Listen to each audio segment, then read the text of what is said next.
Bonjour à tous. Alors vous le savez, la prévention santé, être acteur de sa santé, c'est souvent agir au quotidien avec des changements de comportement quand ils ne sont pas toujours très bons, comme notamment de fumer. Et on vous l'a souvent dit lors de cette émission, mais il y a aussi les bilans médicaux que l'on fait avec son médecin traitant et la consultation de prévention que l'on peut faire avec son médecin traitant. Alors ce sont nos spécialistes qui vont nous en parler aujourd'hui. Le docteur Marc Renoux, qui est médecin généraliste. Bonjour.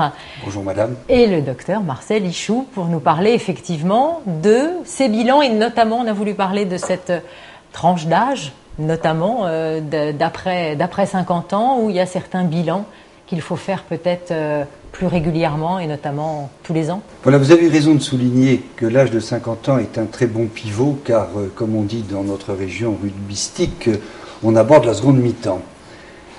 Parmi les bilans, d'ailleurs dans l'esprit des consignes de l'HAS qui nous guide, c'est cela et sa vocation. Haute autorité en santé. La haute autorité en santé.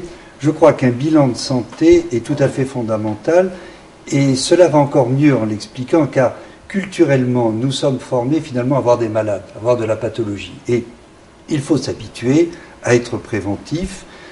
C'est une évidence mais qui n'est pas encore tout à fait rentrée dans les mœurs, qui implique, à mon sens, tout d'abord un bon examen clinique. Je crois qu'à l'heure de la très haute technologie que tout le monde en tête, qui a des coûts exorbitants et l'on sera amené de plus en plus à les prendre en compte, un bon examen clinique, c'est-à-dire clinique, c'est quoi? Voilà, c'est interrogatoire. L'examen clinique, historiquement, à la limite, si l'on peut se permettre ce trait d'humour, c'est se passer d'un stéthoscope inventé par l'ANEC. On est déjà paraclinique. D'accord.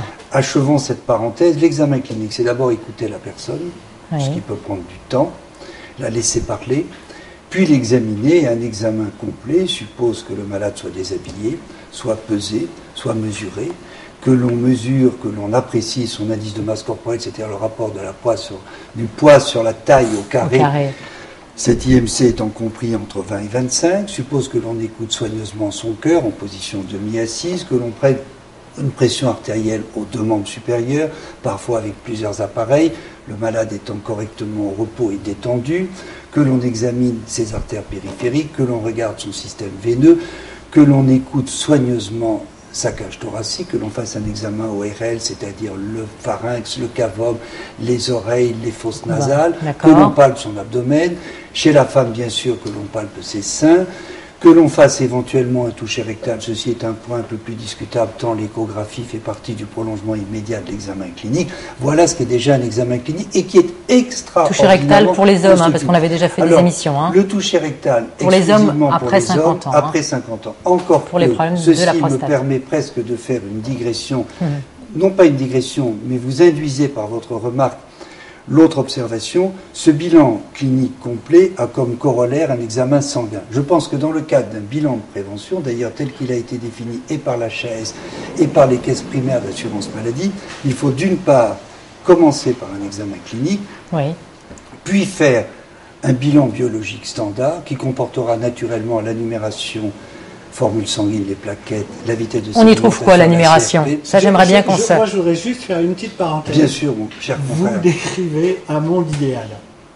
Ça devrait être comme ça. Malheureusement, ça ne l'est pas pour plusieurs raisons. Première raison, c'est que les jeunes médecins formés sont formés beaucoup moins à la clinique qu'à la technologie, et je crois qu'il faut le dire, et que d'autre part, économiquement, rares sont les consultations qui sont faites comme ça.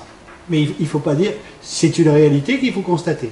Rares sont les patients pour lesquels on prend le temps d'avoir, parce que cet examen, il prend consultation de prévention idéale. Tel que vous l'avez dit. Cette consultation, si l'on est bien organisé, peut être rapide. Alors, il y a comme toujours un hiatus entre ce que l'on dit, ce que l'on exprime sur un plateau de télévision et la réalité. Mais au moins, il faut y tendre. Alors, je vous donne un exemple. Soit il y a deux cas de figure pratiques. Soit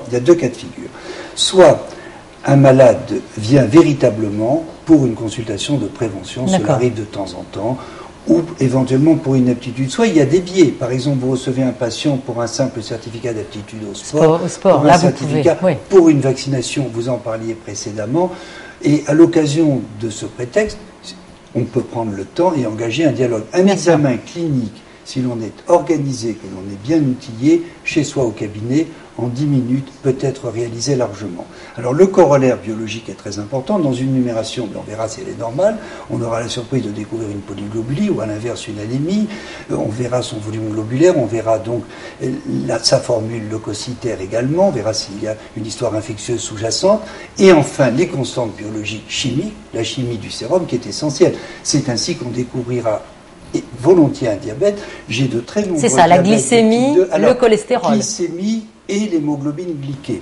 Car la glycémie seule à jeun a une valeur très ponctuelle. Donc, une glycémie, une hémoglobine glyquée, et l'on aura la surprise de découvrir, et l'on en voit de plus en plus, c'est un redoutable problème de santé publique, de plus en plus de diabète de type 2, totalement asymptomatique. Il ne faut pas attendre la polyurie, la polyphégie, la polydipsie, l'amaigrissement. Alors, plutôt que de parler des moyens, ce qui est passionnant, mais peut-être pas possible dans le temps qui nous est imparti, à l'âge de 50 ans, quelles sont les maladies voilà. que vous voulez dépister? Alors, en priorité, d'abord la numération, je le répète, l'AVS, la CRP, pour ne pas méconnaître un syndrome inflammatoire. Non mais les maladies, ça veut dire quoi? Les maladies. J'y reviens, bien sûr. Soyons très précis.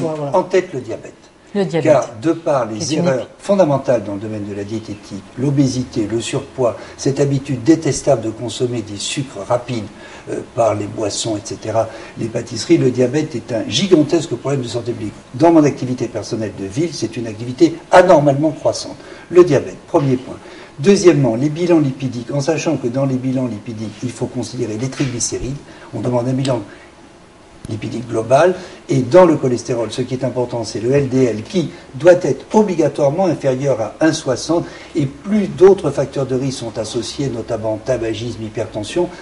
La barre sera abaissée, et chez les coronariens traités par angioplastie par exemple, il faut que le LDL soit inférieur à 1. Vous voulez dire, si on cumule des facteurs de risque, et on en parle souvent ici, l'exigence tabac, du LDL obésité, sera plus grande. Et le rapport cholestérol... Le LDL, c'est pour le cholestérol. C'est le mauvais cholestérol. C'est le mauvais cholestérol. Le bon étant le HDL de haute densité. Et le rapport cholestérol sur HDL doit être inférieur à 5. Autre bilan essentiel, le célébrissime PSA chez l'homme, qui est très fiable, mais il faut rappeler que c'est un marqueur de toute affection prostatique et non pas exclusivement du cancer de la prostate. Il peut être élevé signe au cours pas d'une banale le diagnostic prostatique. de cancer, Nullement. mais disons qu'à partir d'un PSA assez élevé, ça Il faut indique être quand même d'aller à attentif la recherche par une éventuellement biopsie, d'une hyperplasie. Alors, on pourra soit rechercher à ce moment-là une hypertrophie bénigne, il peut y avoir une maladie cancéreuse. Ce qui est important, c'est la courbe ascensionnelle qui est en faveur d'un cancer de prostate, et il faut impérativement faire une échographie. Et bien interpréter ce chiffre de PSA. Ce n'est pas tant le chiffre arithmétique qui est important que l'ascension progressive, si vous voulez, le gradient ascensionnel. Autre bilan tout à fait essentiel, c'est la gamma-GT couplée au test hépatique, gamma-GT transaminase, l'association d'un VGM augmenté, de triglycérides Ça veut augmentés. dire quoi? C'est le Ça veut volume dire quoi? globulaire moyen des hématies. C'est pour découvrir quoi? VGM augmenté, Parce que les petite téléspectateurs cytolyse hépatique, transaminase augmentée, gamma-GT élevé, et triglycérides élevés, signe que malheureusement, comme notre tant d'entre foie nous sommes buveurs excessifs, ce qui veut dire non pas que la personne dans l'absolu consomme une quantité extravagante d'alcool, mais certainement en excès par rapport à ce que son foie peut métaboliser. Il y a à la fois un élément objectif, un élément subjectif. Enfin, je crois qu'il est important à l'heure actuelle de doser la TSH tant on découvre des hypothyroïdies frustes.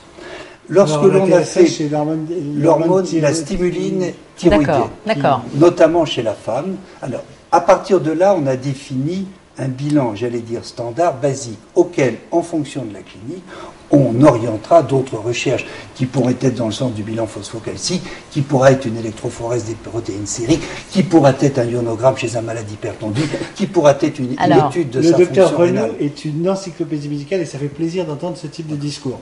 Maintenant, pour les téléspectateurs, il faudrait rajouter aussi qu'il y a d'autres maladies à partir de 50 ans qu'il faudrait quand même aller à la recherche. Il y a bien sûr les sérologies, dont je n'ai pas parlé. Ouais. Je pense qu'à partir de 50 ans, plaçons-nous dans la situation d'un homme cliniquement en bonne santé, apparemment indemne de toute pathologie, qui veut faire le point sur son état actuel avec une valeur pronostique, par exemple à l'occasion d'un examen systématique ou d'un contrat d'assurance sur la vie, la numération VS-CRP, la glycémie hémoglobine glyquée, le bilan lipidique, le PSA pour l'homme, la TSH, gamma-GT transaminase. Voilà une sorte de bilan plancher. Et le côlon... Alors, test de dépistage du cancer du côlon. Éventuellement, on pourra rajouter, si le malade le demande, les sérologies VIH, les sérologies d'hépatite B. Alors, quant au dépistage du cancer colique, il faut dire d'abord qu'un vaste programme Pyradec est en place, donc Absolument. je ne vais pas en parler, ce serait une émission Mais à part. on peut simplement